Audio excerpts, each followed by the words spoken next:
सबसे पहले तो हम आप सब लोगों को बहुत-बहुत धन्यवाद देते हैं और आजमगढ़ जनपद के सभी पत्रकार साथियों को हमारे पार्टी सुहेलदेव भारतीय समाज पार्टी की तरफ से बहुत-बहुत धन्यवाद कि आज आप सब लोग इस प्रेस कॉन्फ्रेंस में आने का काम किए हैं।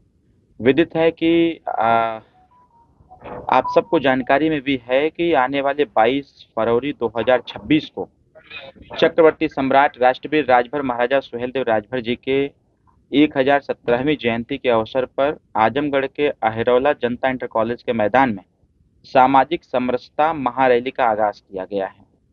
और जैसा कि रैली की तैयारियों के संबंध में आपके ही माध्यम से सारी जानकारियां प्राप्त भी हो रही हैं, हमारे सभी कार्यकर्ता हर स्तर पर लगे हुए हैं।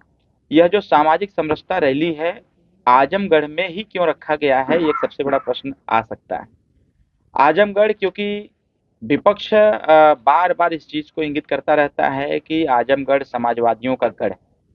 और आजमगढ़ में देखा जाए तो चुनाव प्रणाली के माध्यम से अगर देखा जाए, उसकी जानकारी के तहत आजमगढ़ की 10 की 10 सीट समाजवादी पार्टी के पक्ष में ही है।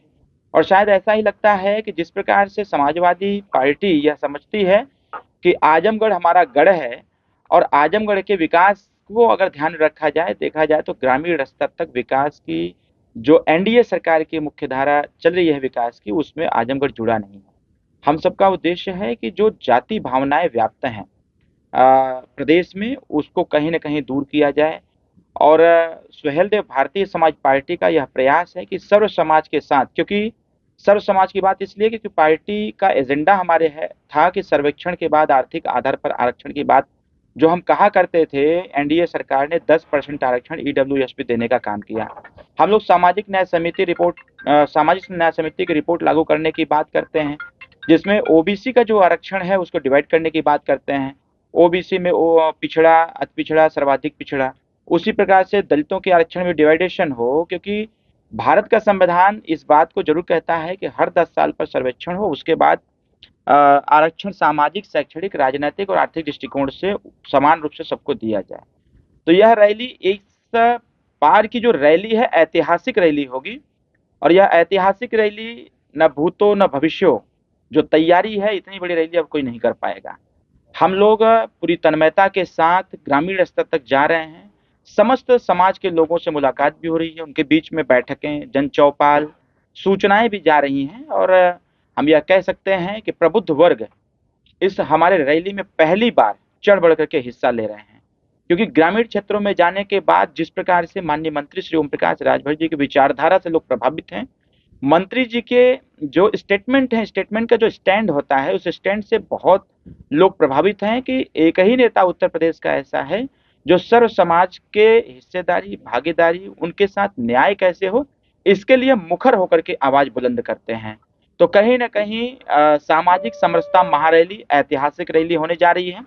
और इस ऐतिहासिक रैली के माध्यम से हम आने वाले 2027 चुनाव को भी हमने अपने नजर में रखा हुआ है कि 27 चुनाव में जो लोग कहते हैं कि आजमगढ़ समाजवादियों का गढ़ है, इस बार उनका हम लोग घमंड तोड़ने का काम करेंगे और 27 के चुनाव में मैक्सिमम सीट एनडीए के पक्ष में दे करके हम लोग अपनी सरकार फिर एक बार बनाएंगे।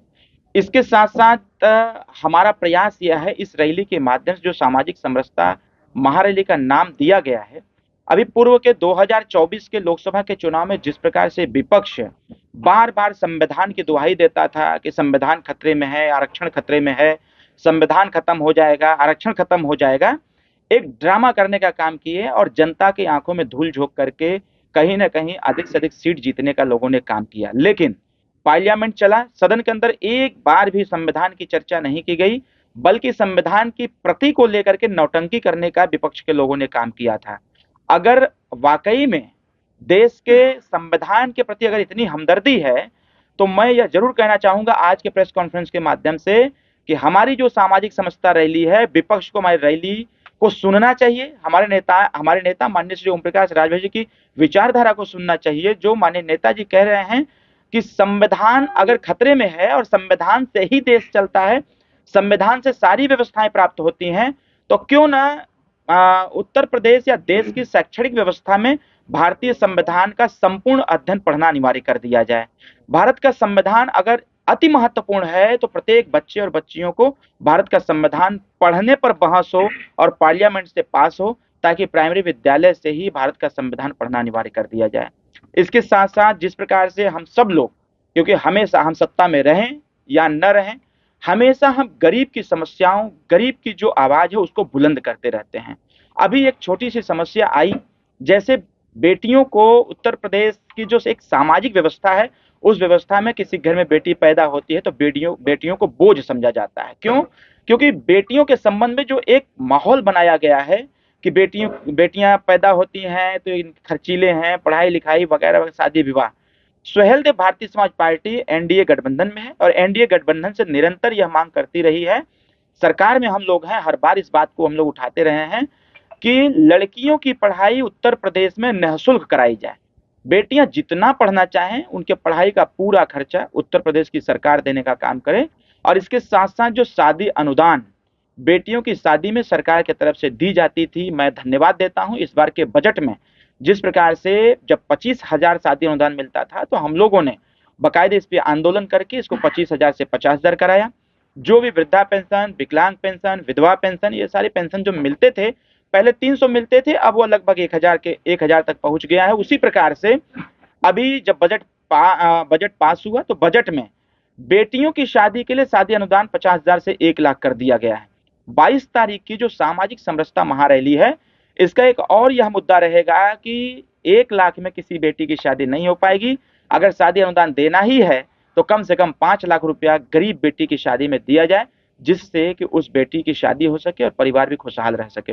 इसके साथ साथ एक और व्यवस्था है जो लगातार स्वास्थ्य संबंधी सेवाओं पर कहीं ना कहीं विपक्ष बार बार हमलावर भी रहता है। इसके साथ साथ आम जनमानस में भी सोशल मीडिया के माध्यम से या फिर मीडिया के माध्यम से देखने को मिलता है, जो आयुष्मान कार्ड है, एक सबसे बड़ी विसंगति उसमें आई है। अभी मैं 31 दिसंबर को माननीय प्रधानमंत्री जी से मुलाकात मैंने खुद किया था और मुलाकात के दरमियान हमने इस बात की चर्चा भी किया था कि जो आयुष्मान कार्ड बना हुआ है, आयुष्मान कार्ड में एक नियम बना दिया गया है कि जिस परिवार में 6 सदस्य होंगे उन्हीं का आयुष्मान कार्ड बनेगा। मैंने प्रधानमंत्री जी से आग्रह किया कि आयुष्मान कार्ड सब गरीबों के लिए है, तो इसमें जो परिवार 5-6 सदस्यों का बंधन है, इसको ब्रेक किया जाए, इसको तोड़ा जाए। परिवार में चाहे जितने सदस्य हों, उनका आयुष्मान कार्ड बने। और इस पे भी माननीय प्रधानमंत्री जी ने सहमति प्रदान किया है कि इस पे जल्द से जल्द निर्णय लिया जाएगा। सामाजिक समरसता जो महारैली है, यह एक विशेष मुद्दा हमारा और भी रहेगा कि जिस प्रकार से किसी माननीय का अगर तबियत खराब हो जाता है तो उनके इलाज के लिए सरकार की तरफ से लगभग 25 लाख रुपए तक की व्यवस्था बनाई गई है। जब लोकतांत्रिक व्यवस्था में जनता मालिक है, जनता से ही जनप्रतिनिधि चुने जाते हैं, तो फिर जनता के साथ भेदभाव क्यों? सुहेलदेव भारतीय समाज पार्टी एनडीए गठबंधन का हिस्सा है और एनडीए गठबंधन के ही माध्यम से हम सत्ता सरकार में हैं और हम लोग हमेशा गरीब की आवाज बुलंद करते रहते हैं। उसमें एक उस 22 तारीख की रैली में सबसे बड़ा जो मुद्दा उठने वाला है हमारे मन से, वो यह भी रहेगा कि अगर माननीयों को 25 लाख रुपया इलाज के लिए दिया जाता है, तो जो आयुष्मान कार्ड गरीबों के लिए बनाया जा रहा है, उस आयुष्मान कार्ड की भी लिमिट बढ़ाई जाए, 5 लाख रुपए से 25 लाख कराया जाए, ताकि कोई मेजर बीमारी हो तो गरीब आसानी से अपना इलाज करा सके। और इसके साथ साथ सुहेलदेव भारतीय समाज पार्टी जिस प्रकार से युवा उद्यमी योजना को लेकर के, मैं लास्ट टाइम भी मिला था लगभग 30 दिसंबर 2025 को माननीय 24 को माननीय प्रधानमंत्री जी से मुलाकात के दरमियान भी हमने युवाओं के उत्तर प्रदेश में जिस प्रकार से युवा पढ़ लिख करके बेरोजगार होता चला जा रहा था, इस पे भी हमने प्रश्न खड़ा किया था। और कई बार माननीय मुख्यमंत्री जी से मुलाकात हुई, प्रधानमंत्री जी से मैंने जब मुलाकात किया तो मैंने चर्चा किया, तो उन्होंने इस बात का जिक्र किया था कि उत्तर प्रदेश में ऐसी स्कीम लाई जाए जिससे कि बेरोजगार युवाओं को रोजगार दिया जाए। मैं धन्यवाद देता हूं इस बार के बजट में जिस प्रकार से बेरोजगार नौजवानों के लिए जो मुख्यमंत्री युवा उद्यमी योजना चलाई गई, जिसमें 5 लाख रुपए का बिना गारंटी और बिना ब्याज का जो लोन मिलता था, उसे बढ़ा करके 10 लाख रुपया कर दिया गया है। यह जो प्रयास सुहेलदेव भारतीय समाज पार्टी का रहा है, यह इस प्रयास से जनमानस में एक सकारात्मक संदेश गया है। चाहे वो आयुष्मान कार्ड की बात कही गई हो, जनमानस में सकारात्मक प्रभाव गया है, या फिर बेटियों की शादी से संबंधित या बेटियों की पढ़ाई से संबंधित, इसका भी एक सकारात्मक प्रभाव पड़ा हुआ है। इसीलिए यह जो सामाजिक समरसता महारैली है, इसलिए दिलचस्प हो जा रहा है, क्योंकि हमारे जो एजेंडे हैं वो साफ है और पूरा ट्रांसपेरेंट भी है और जनता के प्रति जवाबदेही भी है।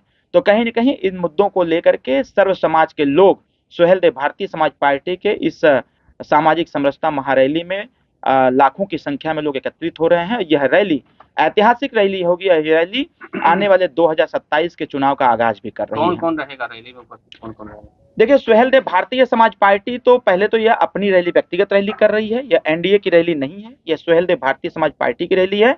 हमने आमंत्रित किया है कि भारतीय जनता पार्टी की तरफ से हमारे 2, 4, 5 नेता आवें, जो इस रैली के साक्ष्य के तौर पे रहें और देखें। तो अभी तक जो मैसेज कन्वे हुआ है, माननीय परिवहन मंत्री दयाशंकर सिंह जी का आने का एक संकेत प्राप्त हुआ है अभी, जो प्रोटोकॉल जब तक आ न जाए, क्योंकि तमाम कार्यक्रम भारतीय जनता पार्टी के चल भी रहे हैं, लगातार तमाम नेताओं की ड्यूटी भी लगाई गई है। हालांकि इस कार्यक्रम में माननीय मुख्यमंत्री जी का आगमन होना था, बट भारत सरकार की तरफ से जो निर्देश जारी हुआ, माननीय मुख्यमंत्री जी को सिंगापुर और जापान जाना पड़ गया, जिसके वजह से माननीय मुख्यमंत्री। खबर आपकी, नजर हमारी, देखते रहिए आई इंडिया।